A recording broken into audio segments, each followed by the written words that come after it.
Halo sahabat, Assalamualaikum warahmatullahi wabarakatuh. Jumpa lagi dengan saya Bidan Sulis dalam channel Bidan Sahabat. Sahabat semua pasti pernah mendengarkan tentang abortus atau keguguran. Apa sih perbedaan antara abortus dengan aborsi itu?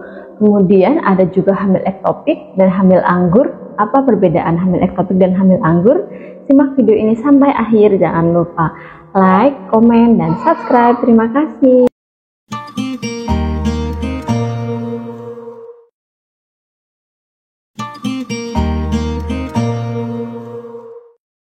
Halo sahabat, hari ini kita akan berbincang mengenai perdarahan pada kehamilan muda. Apa aja sih penyebab perdarahan pada kehamilan muda itu? Penyebabnya antara lain, pertama, ada abortus, kemudian ada kehamilan ektopik terganggu atau hamil di luar kandungan, kemudian yang ketiga adalah hamil anggur atau mola hidapidosa, kemudian ada lagi black ovum atau kehamilan yang tidak ada janinnya atau kehamilan kosong. Yang pertama adalah abortus. Nah, kita akan bahas mengenai abortus ya. Apa sih abortus itu? Abortus adalah ancaman pengeluaran hasil konsepsi sebelum janin dapat hidup di luar kandungan. Literatur menggunakan batasan yang berbeda-beda, namun yang dipakai adalah usia kehamilan kurang dari 20-22 minggu dan berat janin kurang dari 500 gram. Abortus dapat dibagi menjadi beberapa jenis. Yang pertama, abortus iminen. Abortus iminen itu cirinya adalah perdarahannya sedikit, kemudian janinnya masih ada di dalam kandungan dan kondisinya masih baik. Kemudian jika dites kehamilan hasilnya masih positif. Kemudian yang kedua yaitu abortus insipient atau keguguran yang mengancam. Biasanya perdarahannya sudah agak banyak, kemudian hasil konsepsi atau janinnya itu sudah berada di jalan lahir, sudah mau keluar. Tanda lainnya yaitu mules atau nyeri pada perut, besar rahim masih sesuai dengan usia kehamilan. Kemudian jenis abortus yang ketiga yaitu abortus incomplete atau keguguran yang belum komplit. Ciri-cirinya adalah perdarahan banyak dan tidak berhenti, kemudian keluarnya sebagian atau sebagian kecil produk kehamilan. Yang keempat atau yang terakhir yaitu abortus komplit atau keguguran sempurna. Ciri-cirinya terjadi perdarahan disertai keluarnya seluruh produk kehamilan atau biasanya janinnya itu keluar utuh. Tanda lainnya biasanya ukuran rahimnya itu sudah lebih kecil dari yang seharusnya karena janinnya itu sudah keluar. Kemudian apa sih yang harus dilakukan oleh ibu hamil kalau terjadi perdarahan pada kehamilan usia di bawah 20 minggu seperti itu? Yang pertama, itu kalau terjadi yang abortus iminen yang perdarahannya sedikit itu, tata laksananya adalah yang pertama adalah tirah baring atau bed rest. Anjurkan ibu untuk tidak melakukan aktivitas secara berlebihan, kemudian hindari dulu hubungan seksual, tidak perlu diberikan pengobatan kalau yang terjadi itu adalah abortus iminen.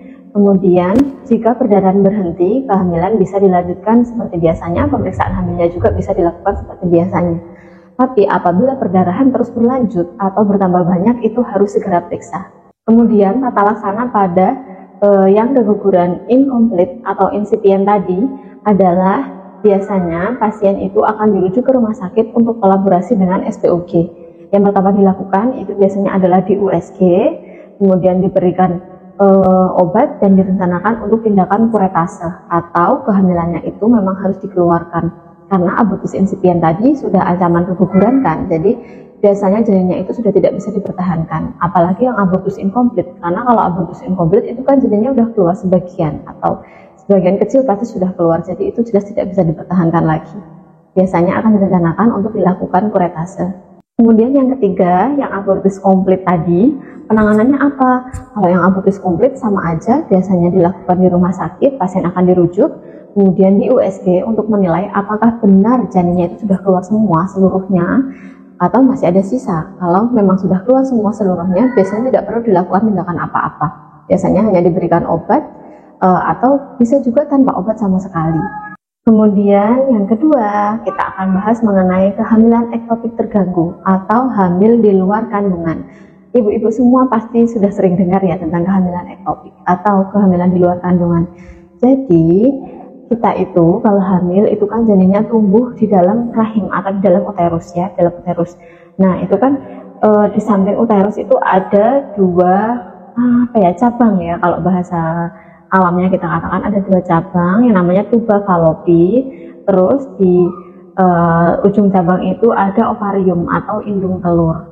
Nah, kehamilan ektopik itu kehamilan yang terjadi di luar uterus atau di luar rahim. Bisa di saluran tuba falopi tadi, atau bisa juga di dalam indung telur, atau bahkan ada yang sampai robek menembus peritoneum atau perut. Tapi hampir 90% kehamilan ektopik itu biasanya terjadinya di tuba falopi tadi. Nah, apa sih Bu Bidan tanda-tandanya kalau kita hamil di luar rahim atau hamil ektopik itu? Ada tanda-tandanya yang dirasakan oleh pasien atau oleh ibu hamil tersebut, biasanya nyeri pada perut bagian bawah. Jadi kalau masih kehamilan ektopik itu biasanya nggak ada gejala, jadi dia belum ada nyeri.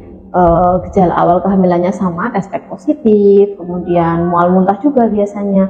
Tapi ketika di USG itu akan nampak bahwa janin itu implantasinya atau perlekatannya tidak di dalam rahim. Itu adalah kehamilan ektopik. Kemudian kehamilan ektopik terganggu atau kehamilan di luar rahim yang terganggu itu sudah menimbulkan nyeri. Biasanya ibu nyeri luar biasa di perut bagian bawah atau bisa sampai pingsan. Kemudian bisa juga muncul perdarahan atau bercak, bisa sedikit, sedang, atau banyak. Ada penurunan tanda-tanda klinis seperti tensi turun, kemudian nadi cepat, wajah menjadi pucat, dan diagnosa pastinya itu ditegakkannya juga melalui USG ya. Jadi di USG itu akan nampak bahwa janinnya ada di luar kandungan. Biasanya yang kehamilan ektopik terganggu itu pasien sudah mulai penurunan kesadaran karena itu nyeri sekali.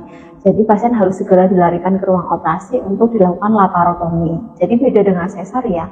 Kalau kehamilan ektopik itu yang dibuka itu cuma kecil, itu cuma laparotomi namanya. Jadi berbeda dengan sesar. Kemudian yang ketiga adalah molahidatidosa atau hamil anggur. Ibu-ibu juga pasti udah sering banget dengar hamil anggur. Hamil anggur itu berbeda dengan hamil di luar kandungan ya ibu-ibu.